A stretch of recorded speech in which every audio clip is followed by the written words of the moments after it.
તો દક્ષિણ ગુજરાતને મેઘરાજા ગમરોડી રહ્યા છે, એની વચ્ચે એક મોટા સમાચાર પ્રાપ્ત થઈ રહ્યા છે। સુરત શહેર અને જિલ્લામાં વરસાદનું રેડ એલર્ટ આપવામાં આવ્યું છે અને રાત્રે 11 થી સવારે 4 વાગ્યા સુધી ભારે વરસાદની આગાહી છે। સુરત શહેર અને જિલ્લામાં વરસાદનું ભારે રેડ એલર્ટ આપવામાં આવ્યું અને રાત્રે 11 થી સવારે 4 વાગ્યા સુધી ભારે વરસાદ રહેશે। સુરતના મ્યુનિસિપલ કમિશનર એમ નાગરાજન એમણે મોટું નિવેદન આપતા એમ કહ્યું કે રાત્રે 9 વાગ્યા સુધીમાં ઘરે પહોંચી જાવ અપીલ કરી છે લોકોને। વરસાદમાં બિનજરૂરી બહાર ન નીકળવા તેમણે વિનંતી કરી। રેડ એલર્ટને પગલે રસ્તાઓ બંધ થઈ શકે છે અને સ્થિતિને પહોંચી વળવા તંત્ર સંપૂર્ણપણે સજ્જ છે તેવો દાવો પણ કર્યો। પાલિકા વહીવટીતંત્ર પોલીસનું સંયુક્ત સંકલન અત્યાર સુધીમાં 300 થી વધુ લોકોનું સ્થળાંતર પણ થયું। સ્થળાંતરિતો માટે ભોજન અને મેડિકલ સુવિધા પણ શરૂ થઈ। રેસ્ક્યુ માટે એનડીઆરએફની 4 ટીમ પણ સ્ટેન્ડ બાય છે।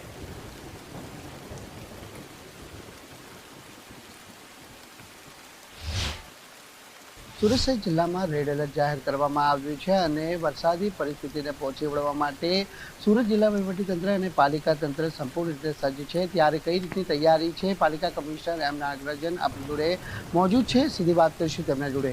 સર, કઈ રીતની તૈયારીઓ છે, કઈ રીતની આગાહી છે અને ખાસ કરીને જે ટીમો છે તે કેટલી ટીમો તૈયાર કરવામાં આવી છે, શું સૂચનાઓ આપવામાં આવી? છેલ્લા 26 કલાકથી સુરત શહેરમાં અને આજુબાજુના વિસ્તારમાં વરસાદ પડી રહી છે। આજે હવામાન ખાતા વિભાગ દ્વારા રાત્રે 11 વાગ્યાથી 4 વાગ્યા સુધી જે ખાસ રેડ એલર્ટ આપવામાં આવી છે એમાં અતિભારે વરસાદની સંભાવના છે। તો સુરત શહેરી વિસ્તાર અને ગ્રામ્ય વિસ્તાર એમાં જે અસર પડશે એના આપણે પહોંચી વળવા માટે લો લાઇંગ વિસ્તારના જે લોકો છે એમને આપણે ઓલરેડી શેલ્ટર હોમમાં શિફ્ટ કરવાનું કામગીરી શરૂ કરી દીધી છે। અત્યાર સુધી 300 જેટલા લોકોને આપણે શિફ્ટિંગ કરી દીધા છે અને હવે પણ બાકીનું પણ લોકોની રાહત આપવાની કામગીરી ચાલુ છે। ત્યાં રહેવા જમવાની વ્યવસ્થા અને મેડિકલ કેમ્પનું પણ આપણે આયોજન કર્યું છે। એ સિવાય આપણે કઈ જગ્યામાં કેટલું વરસાદ થશે એનું કોઈ અત્યારે અંદાજ નથી, એટલે આપણે તૈયારીના ભાગરૂપે બધા જે શહેરીજનોને ખાસ વિનંતી કરીએ છીએ કે રાત્રે 9 વાગ્યા પછી બહાર જવાનું ટાળે અને બાળકો, યુવાનો તમામને પણ મજાક મસ્તીમાં પણ બિનજરૂરી પાણીમાં ઉતરે નહીં એવું ખાસ વિનંતી કરવામાં આવે છે। અને વરસાદ પડે તો કોઈ પણ રોડ રસ્તા બંધ થઈ શકે છે, એના લીધે પણ આપણે કંઈ અગવડ પડી શકે, એટલે ખાસ વિનંતી કરવામાં આવે છે કે ઘરમાં રહે। અને જે ઔદ્યોગિક એકમો છે, ઇન્ડસ્ટ્રીયલ એસોસિએશન છે, ડાયમંડ અને ટેક્સટાઇલ એસોસિએશન છે, એમને આપણે વિનંતી કરી હતી કે 9 વાગ્યા પહેલાં તમામ કર્મચારીઓ ઘરે પહોંચી જાય એવી રીતના વ્યવસ્થા કરવા માટે વિનંતી હતી અને એના માટે પણ સારો પ્રતિસાદ મળ્યું છે। અને રાહતના કામગીરી, બચાવના કામગીરી માટે એનડીઆરએફ અને એસડીઆરએફના બે ટીમો હાલ કાર્યરત છે। વધારે 2 ટીમો આવવાની તૈયારીમાં છે। આ બધી ટીમો ઓલરેડી સ્થળ ઉપર પહોંચી ગયા છે। અલગ અલગ જગ્યામાં લો લાઇંગ વિસ્તારમાં જ્યાં પણ બચાવ અને રાહતની કામગીરીની જરૂર પડી શકે ત્યાં સ્ટેન્ડ બાય મોડ ઉપર રાખવામાં આવેલા છે અને પૂરેપૂરું તૈયારી છે। કલેક્ટર ઓફિસ અને પોલીસ ડિપાર્ટમેન્ટ સાથે સંકલનમાં રહીને એસએમસીના અધિકારીઓ, એમના ફાયર ડિપાર્ટમેન્ટના ટીમ તમામ તૈનાત કરવામાં આવી છે। જરૂર જણાય તો અન્ય સંસ્થાઓ, પ્રાઇવેટ સંસ્થાઓમાંથી પણ માલ સામાન અને સામગ્રી અથવા વાહન જે આપણે લેવાની જરૂર પડશે તો એના માટે પણ તકેદારી રાખવામાં આવે છે। આ વખતે તમામ વિભાગોના ક્લાસ 1 અધિકારીઓને આ કંટ્રોલ રૂમ ખાતે હાજર રાખવામાં આવેલા છે। ખાસ કરીને પોલીસ ડિપાર્ટમેન્ટ, ડીજીવીસીએલ અને ટોરન્ટ એવા સંસ્થાઓની પણ આપણે સંકલનમાં રહીને આ વખતે કામ કરવાના છે। ખાસ કરીને જે પ્રમાણેની આગાહી કરવામાં આવી છે તો મેન પાવરની વધુ જરૂર પડે તેવી શક્યતાઓ છે, તો કોર્પોરેશન તરફથી કેટલી ટીમો તૈયાર કરી?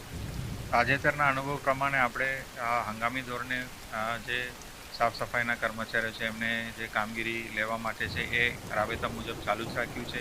એમાં કોઈ વધઘટ કર્યું નથી અને જે સાધન સામગ્રી છે આપણી પાસે ઉપલબ્ધ છે। એ સિવાય એમરજન્સી પ્રોક્યુરમેન્ટનું પણ એલાયદી કામગીરી ચાલુ છે અને અત્યારની પરિસ્થિતિમાં કંઈ જરૂર પડશે તો આપણે ગઈ વખતે જેમ આપણને સંસ્થાઓ પાસેથી મદદ મળી હતી એવી લેવાની પણ તૈયારી રાખી છે। ખાસ કરીને 11 થી 4 વાગ્યા સમય દરમિયાન રેડ એલર્ટ છે, તો અતિ ભારે વરસાદ પડી શકે છે, તો વરસાદી પરિસ્થિતિ પર નજર કઈ રીતે રાખવામાં આવશે? આપણે જે હવામાન વિભાગની જે એલર્ટ છે એની સાથે સાથે એકચ્યુઅલ રેઇન ગેજનું પણ મોનિટરિંગ દર 2 કલાકે કરવામાં આવે છે। ઓછા સમયમાં વધારે વરસાદ એક જ જગ્યામાં પડે તો પાણી ભરાવાની શક્યતા વધારે છે અને ખાસ કરીને ગ્રામ્ય વિસ્તાર, ઉપલી વિસ્તારમાંથી જે પાણી આવશે એના લીધે પણ આપણને ફ્લેશ ફ્લડ થવાની સંભાવના છે. તો એ જગ્યામાંથી લોકોને ખસેડવાની કામગીરી પણ કરવામાં આવી રહી છે. એમાં કંઈ ખાસ ચિંતા કરવાની વાત નથી. આ પૂરેપૂરું એક તૈયારીના ભાગરૂપે છે, સાવચેતીના ભાગરૂપે છે. એટલે તમામ નાગરિકોને શાંતિથી એમાં સહકાર આપવા માટે ખાસ વિનંતી કરું છું.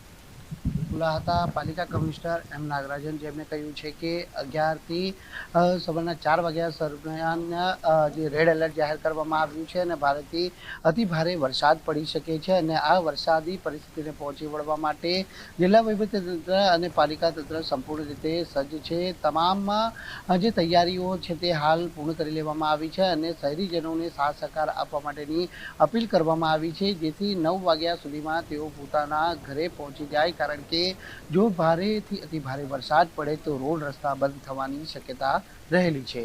કેમેરામેન દેવંગ રાણા સાથે રાકેશ બ્રહ્મભટ્ટ, ગુજરાત ફર્સ્ટ, સુરત.